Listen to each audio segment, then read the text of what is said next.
Morning everyone. তো আজকে আমরা যাচ্ছি ঘুরতে, আর আমি ব্লগটা শুরু করেছি এখন 5টা বাজে। শিয়ালদা স্টেশনে দেখতে পাচ্ছি অলমোস্ট প্রচুর লোক। এখানে বেশি ভিডিও করতে পারবো না, তো আমাদের এখান থেকে যেতে হবে হচ্ছে হাওড়া। তো যাই, ওখানে ট্রেন ধরার ব্যাপার আছে 6টার সময়। তো কোথায় যাচ্ছি সেটা দেখতে হলে আমাদের ব্লগটা দেখতে হবে, তো তোমরা সঙ্গে থাকো আর দেখতে থাকো। আমরা হাওড়া পৌঁছে গেছি। তো বাসে করে শিয়ালদা থেকে আসার সময় আমাদের বাসের টায়ারটা গেছে লিক হয়ে, তো সেই জন্য মাঝপথে নেমে গিয়ে এখন আমরা হেঁটে হেঁটে এলাম। তো এখন আমরা একটু চা খেয়ে নিয়ে তারপর দেখবো যে আমাদের ট্রেনটা কত নম্বর প্ল্যাটফর্মে দিয়েছে। দেন ওখানে গিয়ে তোমাদের সাথে কথা বলছি আর দেখাচ্ছি, আর কোথায় যাচ্ছি সেটা তোমরা ব্লগটা দেখতে থাকলে অবশ্যই জানবে।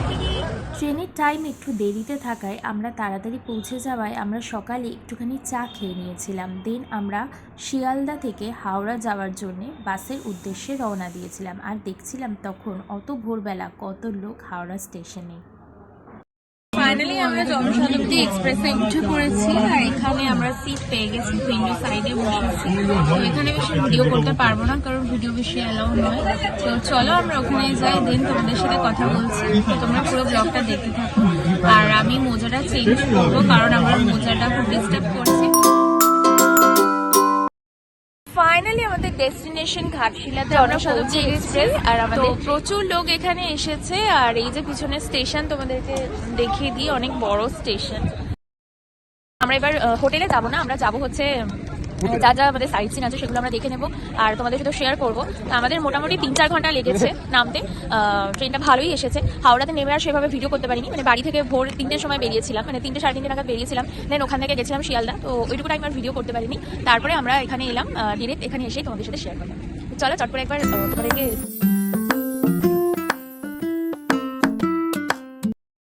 স্টেশন থেকে বেরিয়ে একদম সামনে এখানে টোটো স্ট্যান্ড, অটো স্ট্যান্ড, আর এখানে হচ্ছে দেওয়াই রয়েছে, বোর্ড দেওয়া রয়েছে যে কোথায় যাবে, কত টাকা ভাড়া, কোন কোন ডেস্টিনেশনে যাবে সেগুলো ওখানে দেওয়া রয়েছে।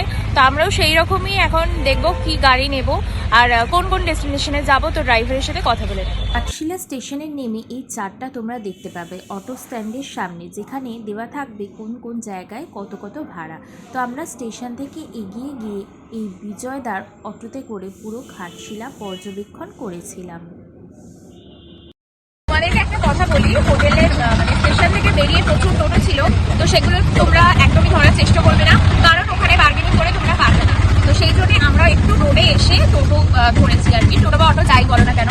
তো ওই দাদার সাথেই আমরা ডিল করে নিয়েছি। আমরা দাদা সাইড সিন দেখবো, সেগুলো দেখে নেবো, নিয়ে আমাদের হোটেল টাটানগরে সেখানে আমরা যাবো। কারণ ডিরেক্ট হোটেলে চলে গেলে আমাদের সাইড সিন দেখতে একটু লেটই হয়ে যাবে। তো ফার্স্টে আমরা কোথায় যাচ্ছি? ফার্স্টে আমরা যাচ্ছি বিভূতিভূষণ বন্দ্যোপাধ্যায়ের বাড়ি। তো ছোটবেলায় পড়েছিলাম, এখন সেটা নিজের চোখে দেখবো। তো চলো, আমাদের মানে ডেস্টিনেশন শুনে হোপফুলি তোমরা বুঝতে পেরেছো আমরা কোথায় এসেছি, আর এতক্ষণে নিশ্চয়ই তোমরা টাইটেল দেখে বুঝেই গেছো। তো আমরা যাচ্ছি মানে আমরা ঘাটশিলাতে নেমেছি। তো এখন যাচ্ছি ফার্স্ট ডেস্টিনেশন। সঙ্গে থাকো আর দেখো।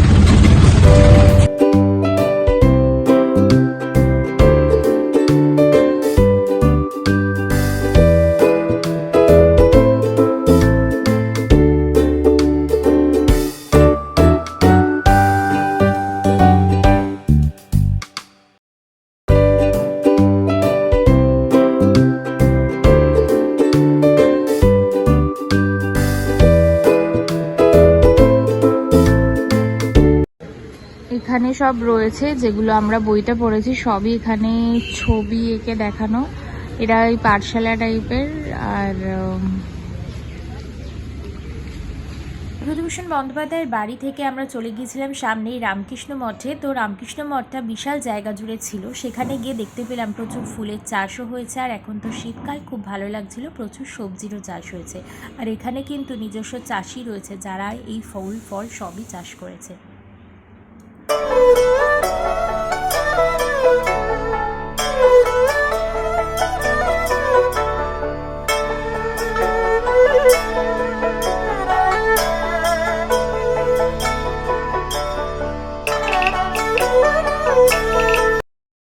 তো এবার এলাম ফুলবাড়ি পাহাড়। তো এবার তো আমার গাটা ছমছমই করছে, তো যাব ভেতরে। আমার একটুখানি ভয় লাগে সব পাহাড় টাহাড় যেতে। তো এই হচ্ছে রাস্তা, এখান থেকে তো আর গাড়ি যাবে না, তো আমরা হেঁটে হেঁটে যাবো। পড়েও যাচ্ছি। বিভূতিভূষণ বন্দ্যোপাধ্যায়ের বাড়ি দেখলাম, দেন ওখান থেকে বেরিয়ে আমরা রামকৃষ্ণ মঠ দেখলাম। এখন যাচ্ছি ফুলডুংরি পাহাড়। মানে কিরকম লাগছে? ভালোই লাগছে এখনো পর্যন্ত। এখানকার ওয়েদারও খুব ভালো, ঠান্ডা ঠান্ডা ওয়েদার। রাতের দিকে শুনছি নাকি খুব প্রচন্ড ঠান্ডা থাকছে। হ্যাঁ, তো সেটা একটা দেখার ব্যাপার, সেটা কি কিভাবে আমরা হবে। সার্ভাইভ করি আর কি। আর আজকে আমরা সকালবেলা একদম যেহেতু মানে সকালও না মানে রাত্রিবেলা যেহেতু বেরিয়েছি, তো সেই হিসেবে স্নান ফান কিছু করিনি। তো গাইস এখন বিকেল বেলায় গিয়ে হোটেলে গিয়ে স্নান করবো, সেখানে ফ্রেশ হওয়ার একটা ব্যাপার আছে। হ্যাঁ টুকটাক ফ্রেশ হয়ে মুখ টুক ধুয়ে চলে এসেছি। ছোটবেলায় পড়েছিল উল্টোনো বাটির মতন দেখতে লাগে, সেই উল্টোনো বাটির এই ওপরটা হচ্ছে সমতল ভূমিকা। তো যে পাহাড় বলা হচ্ছিল সেই পাহাড়ে আমরা চলে এলাম। এখানে সেরকম কিছু দেখার মতো নেই, উঁচু জায়গা, তো মালভূমি টাইপের, যেটা তোমাদেরকে বললো একটু আগে। আর কিন্তু বেশ ভালোই লাগছে শীতকালে। তো সামনে যাই, গিয়ে দেখি ওখানে কি আছে। এটা খুব একটা উল্লেখযোগ্য না হলেও এখানে বসে বেশ বেশি কিছুক্ষণ টাইম স্পেন্ড করা, একসাথে বসা, হ্যাঁ এই মানে জন্য সবাই মিলে এসে বসে গল্প আড্ডা দেওয়ার করা, জন্য দারুণ আড্ডা জায়গা। দেওয়ার জন্য better। হ্যাঁ, তো পাহাড় দেখা হয়ে গেল, এবার আমরা যাচ্ছি উডুরি লেক। তো সেখানে গিয়ে আমরা কিন্তু বোটিং করবো, তাই তো? ওখানে একটা বোটিং এর অপশন আছে, তো অনেক লোক হলে তারপরে করবো, কারণ দুজনে যাবো না, আমার জলে একটু ফোবিয়া আছে। তো চলো, আমাদের কিন্তু ভীষণ মজা হচ্ছে, খুব ভালো লাগছে, আর ওয়েদারটাও খুব সুন্দর। এখনো কিন্তু সেরকম ভারী কিছু খাইনি, তো আগে সবকিছু দেখতে থাকি, তারপর মোটামুটি খিদে পেলে আমরা লাঞ্চ করবো। উডুরি লেক আমরা এখন ওইখানেই যাবো। তো যাওয়ার রাস্তায় এইদিকে, বাট এখান থেকে ভিউটা তোমাদের দেখিয়ে দিচ্ছি। ওখানে সব বোটিং ফোটিং হচ্ছে, গানও চলছে, ওখানে কি বেশি কথা বলতে পারবো। দোকানও বসেছে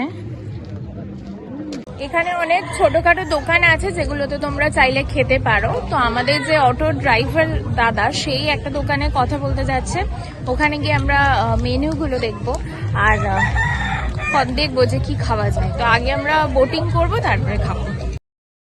বুরুডির লেকে যাওয়ার আগে আশেপাশে এই দোকানগুলো লেকের পাশেই রয়েছে, যেখানে তোমরা চা, জলখাবার ও দুপুরবেলার লাঞ্চ সবই পেয়ে যাবে। তো আমরা অর্ডার করেছিলাম চিকেন থালি, যেটা ছিল 150 টাকা প্লেট, আর খুবই ভালো ছিল। আমাদের গাইডই আমাদেরকে হেল্প করেছিল, মানে আমাদের অটোর দাদা। তো খাবারের অর্ডার দিয়ে আমরা চলে গিয়েছিলাম বুরুডি লেকে বোটিং করার উদ্দেশ্যে। তো বোটিংয়ে যাওয়ার জন্যে আমাদেরকে এখানে সিঁড়ি দিয়ে নিচে নামতে হয়েছিল লেকের দিকে, আর সামনেই ছিল বোটিংয়ের অফিস, মানে যেখানে ওয়েলকাম টু বুরুডি লেক লেখা রয়েছে।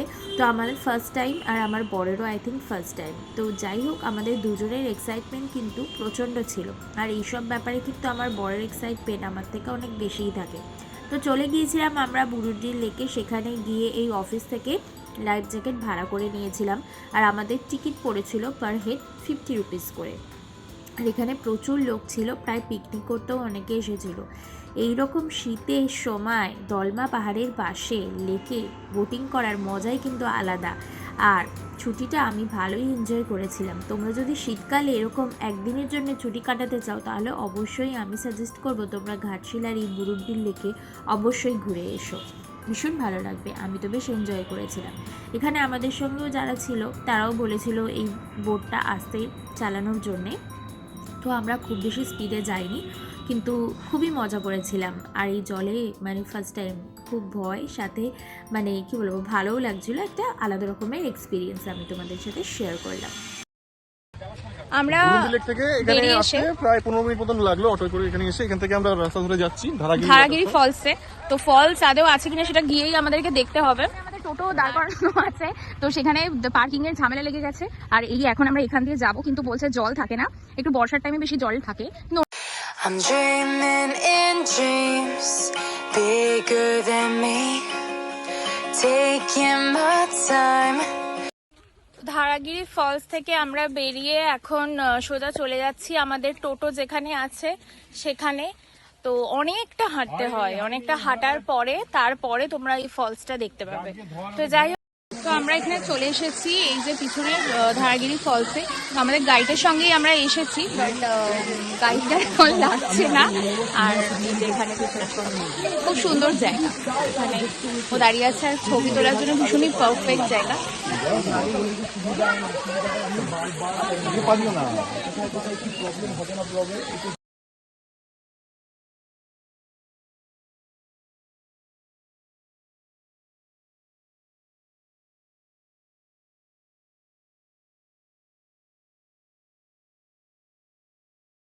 হচ্ছে দেশি মুরগির ঝোল, এই যে চিকেনের পিস, এরকম 4টে থাকবে।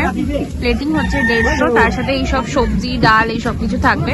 চিকেনের 4টে পিস থাকবে, আমার 1 পিস কম পড়েছে, সেটা আমি দিতে বললাম। খাওয়া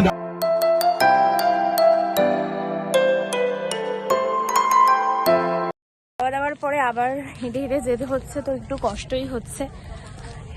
দুপুরবেলার সেই বিছানাটা মনে পড়ে যাচ্ছে, খাওয়া দাওয়া করে একটুখানি শুয়ে পড়ার, আহা হা হা কি আরাম। সেই আরামটা এখন হচ্ছে না। হ্যাঁ, তো সেই জন্য একটুখানি আর পাচ্ছি না, টায়ার্ড লাগছে। আর আমার এই ফোনে আর চার্জ নেই, এবার অন্য ফোনে ব্লক করতে হবে। যাই হোক, এই সেই মন্দির, আমরা এখন এর ওপরে উঠবো। ছবিগুলো বেশ সুন্দর হবে না? এখানে অনেক ছবি আঁকা, আর এখানে প্রচুর গাছও আছে, মানে মরুভূমির গাছ আছে।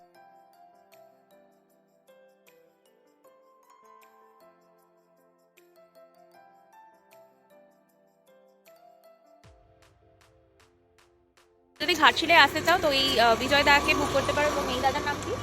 আচ্ছা, একই ভাই। আচ্ছা, দুই ভাই। তো এরা আমাদের সাথে সত্যি ছিল বলে আমরা এখানে আসতে পেরেছি। তোমার ফোন নাম্বারটা বলে দাও এখানে। বলে দেবো? হ্যাঁ, বলে দাও। 72 হ্যাঁ, মানে 50 বলতে থাকো তুমি এখানে। 7250625001। ঠিক আছে, তো থ্যাংক ইউ তোমাকে, দুই দাদাকেই। তো ঠিক আছে, তোমরা এদের সাথে কন্ট্যাক্ট করতে পারো। তোমাদের ওই ঘাটশিলা, হ্যাঁ ওই ঘাটশিলায় নেবেই তোমাদের সাথে যোগাযোগ করবে, মানে স্টেশনের মধ্যে নয়, স্টেশন থেকে এসে পৌঁছালাম। আমাদের হোটেলের নাম হচ্ছে অল্টিরা। তো অনেকটাই ভেতরে টাটানগর থেকে রুমটা। এখানে মোটামুটি টিভিও আছে, একটা ওয়ার্ড্রপ আছে, আর এই বেডরুম, ডাবল বেডেড রুম, দুটো টাওয়েল এরা দিয়ে দিয়েছে। আর ওয়ার্ড্রবে এখানে আমরা কিছু রাখতে পারি, বাট সেরকম দরকার হবে বলে মনে হচ্ছে না, বাট ওই টুকটাক ব্যাগগুলো রেখে দেবো। মিরর আছে, যেখানে আমি দেখছি নিজেকে, আমার পুরো এক্সস্টেড লাগছে। খুব সুন্দর রুমটা। আর এখানে কফি টফি করতে চাইলে সব করতে পারবে, তারও ব্যবস্থা আছে। ওয়াশরুমটাও খুবই সুন্দর, বাট এটা শীতকাল বলে একটু কষ্ট হচ্ছে আমার। ও এখানে আবার শ্যাম্পু ট্যাম্পু সবই দিয়ে রেখেছে, ভুলে গেছিলাম আমরা শ্যাম্পু কিনতে। যাই হোক, ফ্রেশ হয়ে নিয়েছি। সারাদিন প্রচুর মানে ছোটাছুটি সব কিছু করে এত টায়ার্ড, বাট বিশ্বাস করো ঘুরেছি খুব ভালো। মানে একদিনের জন্য এসেছি, আর মানে দিনটা পুরো সার্থক হয়েছে। ভীষণ মজা করেছি। আর রুমটা জাস্ট আমার খুব ভালো লাগছে, মানে দুজনের জন্য খুব ভালো। শুধু এখানে একটা ব্ল্যাঙ্কেটের অভাব আছে, তো সেটাও আমরা বলে দিলে হয়তো দিয়ে যাবে। বাই দ্য ওয়ে, এখন ফ্রেঞ্চ ফ্রাই অর্ডার করেছি, কারণ আমি যখন লিফটে করে আসছিলাম দেখছিলাম ফ্রেঞ্চ ফ্রাইটা খুব সুন্দর লাগছিল, মানে একজনের জন্য মেবি নিয়ে যাচ্ছিল কারোর জন্য। তো দেখে খুব ভালো লাগলো, তো তাই ফ্রেঞ্চ ফ্রাই আর গরম গরম চা অর্ডার দিয়েছি, তো ওরা খুব সুন্দরভাবে দিয়ে গেছে। তো স্টার্টারে ফ্রেঞ্চ ফ্রাই আর চাটা খুব সুন্দর ছিল। এখন আমাদের ডিনারের জন্য এগ চিকেন ফ্রাইড রাইস, আর এদিকে হচ্ছে না, এটা শুধু চিকেন ফ্রাইড রাইস, এগও মনে হয় আছে, তার সঙ্গে হচ্ছে চিলি চিকেন অর্ডার দিয়েছিলাম। তো আমরা ডিনারটা করে নিই, কারণ সারাদিন প্রচুর ঘুরেছি, প্রচুর ক্লান্ত লাগছে। তো তাড়াতাড়ি করে খেয়ে নিই, আর কোনো কাজ নেই। একটুখানি ব্যালকনিতে যাবো, ওখান থেকে ভিউটা দেখবো, এনজয় করবো। আর এই যে আমার বর, সারাদিন ঘুরে প্রচন্ড টায়ার্ড, প্রচুর ঘুরেছি আজকে, প্রচুর মজা করেছি আমরা বেসিক্যালি। তো এখন খেয়ে নিয়ে আর বেশি কিছু করবো না, তো তাড়াতাড়ি শুয়ে পড়বো। তো যদি কিছু ভালো লেগে থাকে ব্লগটা তোমরা দেখো। আর এরপরে এন্ড করছি না এখন, আমি তোমাদেরকে ব্যালকনি থেকে ভিউটা দেখি তারপরে এন্ড করছি। তো আমরা ডিনার করে নিই। একটা এই যে ছাদ মতো আছে, এখানে সুন্দর ব্যালকনি বলা যেতে পারে এটাকে, সুন্দর এখানে চা কফি খাবার জায়গা। তো এখানে একদিন না থাকলে সকালবেলা আর কি চা কফি খেয়ে এনজয় করা যেত, বাট সেটা আমাদের আর পসিবল হলো না। তো এই হচ্ছে আমাদের হোটেলটা, অল্টায়ার, দারুণ হোটেল। মানে একদিনের জন্য এসেছি, বাট আমার মন চাইছে যে আরও থাকি। তো এখান থেকে এই বাইরের ভিউ, এটা হচ্ছে এই নিচের গ্রাউন্ড ফ্লোরটা। এখানে মনে হয় গাড়ি ফাড়ি পার্ক করার জন্য গাড়ি পার্ক করা যেতে পারে। আর সামনে দিয়ে ওখান দিয়ে আমরা এন্ট্রি নিয়েছিলাম। খুব সুন্দর, এখানে ফুলের সুন্দর চাষও করেছে, সুন্দর সবকিছু। রাতের অন্ধকার অতটা দেখাও যাচ্ছে না। আর ওইদিকে দেখো ব্যালকনিতে সুন্দর গাছও লাগিয়েছে, খুব ভালো লাগছে। তো ব্লগটা কালকে এন্ড করতে পারিনি, আজকে এখন প্রায় 5টা বাজতে যায়। তো গুড মর্নিং সবাইকে। তো আজকে ব্লগটা শেষ করে দিচ্ছি। তো তোমাদের আমাদের ঘুরতে যাওয়ার ব্লগটা কিরকম লাগলো তোমরা অবশ্যই জানিও। ভিডিওটা যদি ভালো লেগে থাকে তাহলে অবশ্যই লাইক শেয়ার সাবস্ক্রাইব করো, সাবস্ক্রাইব করো আমার চ্যানেলটা। আর নতুন নতুন ভিডিও দেখার জন্যে যারা আমার চ্যানেলের নতুন মেম্বার্স তারা অবশ্যই সাবস্ক্রাইব করো, সঙ্গে থেকো, আর ভীষণ পজিটিভ থেকো।